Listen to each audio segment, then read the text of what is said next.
You could see the hot tubs, you could see the yurts, you could see what was going on. If they were having a social down on the patio area and you weren't involved, you were like sneakily opening the window and hoping you wouldn't get caught. Yeah, absolutely. And we was joined by some of our fellow residents as well from season 2. Jen and Mark came back. And Holly. And Grace. Magnificent.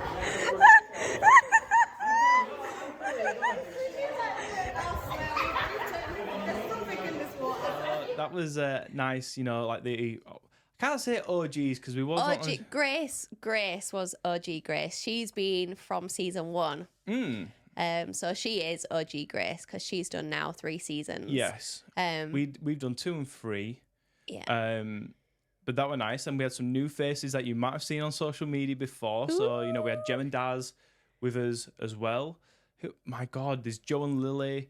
There's so many people cutting about, but these guys that came into the house, what I really love is they were open anyway, but not in terms of like our world. Mm-hmm. But now it's kind of like we're all mixing in the same circles. So like Rochelle, for example, open, came on, was like, you know, I want to be here, but I'm not too sure. Had the best time of her life. Now going to like erotica mansion parties, and we saw it at the Mirage, and you know they're really coming into like our world. I think what was different on this season was the fact that all the residents had different lifestyle experiences. People were solely like polyamorous, or they were open, or they were just different dynamics and different situations. They weren't just couples in the lifestyle who only did like couple swapping. It was definitely every single person who was invited had different wants and needs basically, and it was such a wide variety of different dynamics. Yeah, absolutely. And one thing you probably have noticed is that there is a new sex therapist. Yeah, Dr. Laurie unfortunately couldn't make it for season 3 and was replaced by the amazing Effie Blue. Yeah, so that was a nice little twist. In terms of, you know, therapy. Yeah, because that was top secret to us as well. We didn't know who was coming on as the therapist. Mm-hmm. So the first time we met her... Who are you? Get out of Dr. Laura's chair right now. She'll be here any second. So we met Effie. We didn't meet her until the evening, did we, when she came in and had a little chat with us all, and everybody talked about their different experiences and what they're into, and we kind of shared it around the group and the table. And you forgot to mention we even had people not just from England. No, we didn't. No, that was a pleasant surprise. Well, I think Open House to try to go a little bit international and a little bit bougie, because we had a couple from France. Yeah. Marie and Philippe. Mm-hmm. And also, the furthest away someone travelled to get to Open House as a resident, Aaron and Mandy. Yeah, so they came all the way from Texas. From Texas. And I tell you what, when I first met Aaron, I was like, yo, you're a big dude, ex-NFL player. Mm-hmm. Our next door neighbour. Yeah, in the next room. The coolest people you could ever meet in your life. He was a gentle giant, wasn't he? I just had a ping of a little story in my head there when you said next door neighbour. Go on. I remember, because me and Gage like fuck all the time. No, everybody knows this, don't they? And I think one night we must have been fucking, and if you are a hardcore podcast listener, you know that Olivia's not quiet. Mm-mm. I am loud. And I think half the time when we'd kind of had like not a curfew as much, but all right, guys, everybody needs to be up in the morning.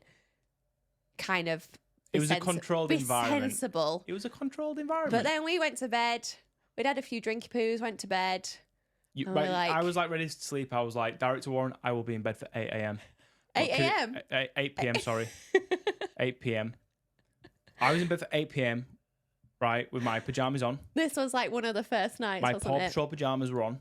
And by 5 past, Olivia had a hand down my panties. And she was like, if you don't give me this dick right now, I swear to God, I will make a fucking scene around here. I was like, I don't want to do it. Long story short, I had to deliver some vitamin D dinner. So we had a really good like hot session, didn't we? And I think like it was like devil mode. I think I went into devil mode, and I think at one point Can we you're have some like, context on what devil mode is? Can we have some context on what devil mode is? Because people need to know what devil mode is. what devil mode is, do Do you they? want to explain it, or do you want me to explain it? So devil mode is basically something must click and anything goes with devil mode. And I actually do sound like a devil. Like, fuck me harder, Gage! Gage, that's it, fuck me! Stick it in my ass! That's it! Keep fucking going! Well, it was devil mode, and please continue your story.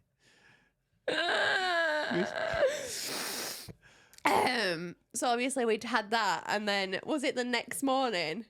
You were like, Aaron and Mandy, our next door neighbours, were like, was that you guys fucking next door? Because it proper fucking turned us on. It was. And then it was. we They had opened it to up. start fucking. Where it was. That's what they didn't say. They was like, guys, are you fucking other people last night? Because it sounded really loud and really hot. And I was like, no, we just had an early night. And it was like, nah, we heard you.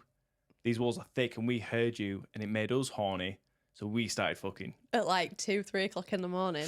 Oh, we can't get away with it. I can't be quiet. Especially when we're in a hotel full of basically sexually free-spirited people. Oh, the sexual energy. I do not need to be quiet. Stupid, innit? But yeah, so we had some international guests anyway.